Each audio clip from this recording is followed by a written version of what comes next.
নমস্কার সম্মানিত দর্শকবৃন্দ, আশা করি আপনারা সকলেই ভালো আছেন। জন্ম সার্টিফিকেট নিয়ে কড়া নিয়ম ও বড় সিদ্ধান্ত পশ্চিমবঙ্গ সরকারের। আপনার কাছে বা আপনার ফ্যামিলির কারোর যদি পুরাতন জন্ম সার্টিফিকেট থাকে, অর্থাৎ হাতের লেখা জন্ম সার্টিফিকেট থাকে, তাহলে সেটাকে কিভাবে ডিজিটালাইজ বা কম্পিউটারাইজ করবেন। যদি আপনার জন্ম সার্টিফিকেটে নাম ভুল থাকে, তাহলে সেটাকে কিভাবে সংশোধন করবেন। অথবা আপনি যদি নতুন করে জন্ম সার্টিফিকেট বানাতে চান, তাহলে কিভাবে বানাবেন, সমস্ত কিছু আপডেট তুলে ধরবো এই ভিডিওর মাধ্যমে। যদি আপনি আমাদের চ্যানেলে নতুন হয়ে থাকেন, অবশ্যই চ্যানেলটি সাবস্ক্রাইব করে আমাদের পাশে থাকবেন, আর ভিডিওটি ভালো লাগলে এটি লাইক করবেন। তাহলে চলুন বন্ধুরা, শুরু করা যাক। জন্ম সার্টিফিকেট নিয়ে রাজ্য সরকারের তরফ থেকে একটি নতুন নিয়ম জারি করা হয়েছে। আপনি যদি নতুন করে জন্ম সার্টিফিকেট বানাতে চান, অথবা আপনার যদি পুরনো হাতে লেখা জন্ম সার্টিফিকেট থাকে এবং সেটি ডিজিটালাইজ করতে চান, তাহলে আপনাকে জেনে নিতে হবে নতুন এই নিয়মগুলি। বিশেষ করে জন্ম সনদ পরিবর্তন ও সংশোধন প্রক্রিয়ায় বড় পরিবর্তন আনা হয়েছে পশ্চিমবঙ্গের স্বাস্থ্য দপ্তরের ও রাজ্য সরকারের তরফ থেকে। বিশেষ করে জন্ম সনদ পরিবর্তন ও সংশোধন প্রক্রিয়ায় বড় পরিবর্তন আনা হয়েছে পশ্চিমবঙ্গের স্বাস্থ্য দপ্তরের রাজ্য সরকারের তরফ থেকে। এখন থেকে আর আপনি জন্ম সনদে নাম পরিবর্তন করতে পারবেন না। ইতিমধ্যে রাজ্যের বিভিন্ন জেলা ও প্রশাসনিক থেকে একাধিক অভিযোগ আসে, যেখানে নাম সংশোধনের প্রক্রিয়ায় ও প্রশাসনিক গাফিলতি চলছে। এর ফলে এবার থেকে জন্ম সনদ তৈরি করতে, পুরনো জন্ম সার্টিফিকেট নতুন করতে বা নাম পরিবর্তন করতে বেশ কিছু নিয়ম আপনাকে মানতে হবে। ইতিমধ্যেই কেন্দ্রীয় স্বাস্থ্য মন্ত্রকের তরফ থেকেও এ বিষয়ে সতর্কতা বার্তা পাঠিয়েছিল রাজ্যকে। এরপর থেকেই পশ্চিমবঙ্গ স্বাস্থ্য দপ্তর নড়ে চড়ে বসে এবং কঠোর নির্দেশিকা প্রণয়ন করে। সমস্ত রাজ্যের সব জেলা ও কলকাতা পৌরসভায় কার্যকর হবে।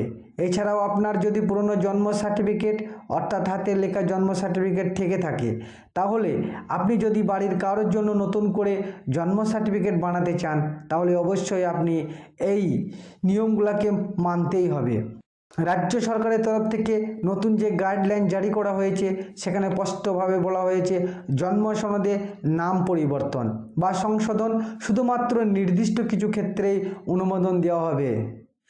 নাম নথিভুক্ত না থাকলে, যদি কোনো শিশুর জন্মের সঙ্গে সঙ্গে হাসপাতালে থাকা অবস্থায় নাম রাখা না হয় এবং পরবর্তীকালে নাম যুক্ত করা হয়, তাহলে এক্ষেত্রে বেশ কিছু প্রয়োজনীয় নথিপত্র জমা দিয়ে জন্ম সার্টিফিকেট কিন্তু বানাতে হবে। যদি টাইপিংয়ে কোনো মিস্টেক হয়, যদি কোনো ব্যক্তির নামের বানানে ভুল হয়, তাহলে সেক্ষেত্রে কিছু প্রয়োজনীয় ডকুমেন্ট দিয়ে আপনি জন্ম সার্টিফিকেট সংশোধন করতে পারবেন। বাবা মায়ের বিবাহ বিচ্ছেদ, যদি কারো বাবা মায়ের বিবাহ বিচ্ছেদ ঘটে, তাহলে সেক্ষেত্রেও জন্ম সনদে যে নাম রয়েছে সেটি আর পরিবর্তন করা যাবে না। ভুয়ো নথি দিয়ে নাম পরিবর্তন করতে চায় অথবা নতুন করে জন্ম সার্টিফিকেট তৈরি করতে চায়, তাহলে সেক্ষেত্রে দৃষ্টান্তমূলক শাস্তি হতে পারে। জন্ম সনদে নাম সংশোধনের জন্য বা নতুন করে জন্ম সনদ বানানোর জন্য কি কি নথির প্রয়োজন হবে, চলুন সেই নথিগুলো আমরা জেনে নিই। জন্ম সনদের আসল কপি, পূর্বের তথ্য যাচাই, অভিভাবকের পরিচয়পত্র যেমন আধার কার্ড, ভোটার কার্ড, সম্পর্কের প্রমাণ, বাসস্থানের প্রমাণপত্র, ঠিকানা যাচাই, হাসপাতাল বা নার্সিংহোমের জন্মের রিপোর্ট, জন্মের তথ্যের প্রমাণ, আদালতের আদেশ যদি প্রযোজ্য হয়, বিশেষ ক্ষেত্রে আইনি স্বীকৃতি, পুরনো জন্ম সনদ নতুন করার নিয়ম। কারো যদি পুরনো জন্ম সনদ থেকে থাকে বা হাতে লেখা জন্ম সনদ থেকে থাকে এবং সে ডিজিটালাইজ করতে চায়, তাহলে এক্ষেত্রে বেশ কিছু নিয়ম আনা হয়েছে এবং যার মাধ্যমে খুব সহজেই জন্ম সনদ ডিজিটাল করা যাবে। বর্তমানে দিনে বেশিরভাগই কাজকর্ম ডিজিটাল বা কম্পিউটারাইজ জন্ম সনদ প্রয়োজন হয়। এই কারণে পুরনো জন্ম সনদ নতুন করে তৈরি করার প্রক্রিয়া জানা জরুরি। কারো যদি জন্ম সনদ থেকে থাকে এবং সে যদি সেটি নতুন করে কম্পিউটারাইজ বা ডিজিটালাইজ করতে চান, তাহলে এক্ষেত্রে কিছু নিয়ম আপনাকে মানতেই হবে। কোন কোন নিয়মগুলো মানতে হবে? বর্তমানে দিনের জন্ম সনদ কোনো জায়গাতে দেখাতে হলে ডিজিটালাইজ জন্ম সনদের প্রয়োজন হয়। এক্ষেত্রে রাজ্য সরকার পুরনো জন্ম সনদ পরিবর্তন করে নতুন করে কম্পিউটারাইজ বা ডিজিটালাইজ জন্ম সনদ দিচ্ছে, যেটি সর্বাপেক্ষা সব জায়গায় কার্যকরী হবে। পাসপোর্ট, আধার কার্ড, ভোটার কার্ডের জন্য নতুন ডিজিটাল জন্ম সনদের প্রয়োজন হয়। পুরনো হাতের লেখা জন্ম সনদে ভুল বা অস্পষ্ট লেখা থাকে, সেটা অনেক ক্ষেত্রেই কোনো অফিসে বা দপ্তরে গ্রহণযোগ্য হয় না। অনলাইন যাচাইয়ের জন্য শুধুমাত্র কম্পিউটারাইজ সনদ গ্রহণযোগ্য, কারণ এখানে কিউআর কোড থাকে, যেটি সহজে স্ক্যান করে দেখে নেওয়া যায় সমস্ত তথ্যগুলা। পুরনো জন্ম সনদ নতুন করার কী নিয়ম? আপনার কাছে যদি পুরনো জন্ম সনদ থেকে থাকে তাহলে সেটি আপনি খুব সহজে ডিজিটালাইজ বা কম্পিউটারাইজ জন্ম সনদ বানিয়ে নিতে পারবেন। কিভাবে আপনারা পুরনো জন্ম সনদ পরিবর্তন করে নতুন করে ডিজিটাল সনদ তৈরি করবেন সে ব্যাপারে চলুন দেখে নেওয়া যাক।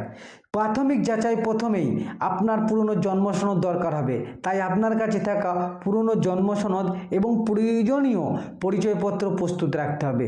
স্থানীয় জন্ম ও মৃত্যু নিবন্ধন দপ্তরে বা গ্রাম পঞ্চায়েতে বা পৌরসভায় আপনার এলাকায় যে অফিস আছে সেই অফিসের সাথে যোগাযোগ করতে হবে, অথবা ব্লক অফিসে গিয়েও জন্ম মৃত্যু নিবন্ধনের দপ্তরে প্রয়োজনীয় সমস্ত নথিপত্র নিয়ে পুরনো জন্ম সনদ নতুন করার জন্য আবেদন করতে পারবেন।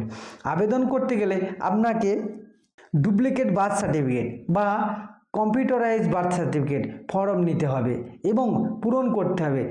সেখানে প্রয়োজনে পুরনো জন্ম সনদ জমা দিয়ে সঙ্গে বেশ কিছু প্রয়োজনীয় ডকুমেন্টও জমা দিতে হবে। প্রয়োজনীয় নথি জমা দিন। এখানে আবেদন জানানোর জন্য অবশ্যই পুরনো জন্ম সনদ, পরিচয়পত্র, বাসস্থানের প্রমাণপত্র সঙ্গে দিতে হবে। হ্যাঁ বন্ধুরা, এবং নির্ধারিত কিছু ফি আপনাকে দিতে হবে, সেটা 50 থেকে 200 টাকার মধ্যেও হবে, তবে জায়গা ভেদে বিভিন্ন রকম হতে পারে। এটি আপনার সংশ্লিষ্ট অফিসে গিয়ে জেনে নিতে পারবেন। নতুন সনদ সংগ্রহ করুন। যাচাইয়ের পর আপনার সমস্ত তথ্য এবং সব কিছু যদি ঠিকঠাক থাকে তাহলে আপনার জন্ম সনদে ডিজিটাল কপি বা প্রিন্টেড কম্পিউটারাইজ সংস্করণ দেওয়া হবে। জন্ম সনদ একটি অত্যন্ত গুরুত্বপূর্ণ নথি, যা নাগরিকত্ব, শিক্ষাগত রেকর্ড, পাসপোর্ট, ভোটার কার্ড সহ বহু ক্ষেত্রে ব্যবহৃত হয়। তাই এতে ভুল থাকলে তা বড় সমস্যার কারণ হতে পারে। তাই যদি ভুল থেকে থাকে তাহলে সেটি অবশ্যই ঠিক করে নেবেন। পশ্চিমবঙ্গ সরকারের এই নতুন নির্দেশিকা জন্ম সনদের সত্যতা ও নির্ভরযোগ্যতা বজায় রাখতে বড় ভূমিকা রাখবে। এখন থেকে শুধু প্রকৃত প্রয়োজন ও বৈধ কারণেই নাম পরিবর্তনের অনুমতি মিলবে এবং পুরনো জন্ম সনদও সহজে প্রক্রিয়ায় নতুন করে তৈরি করা যাবে।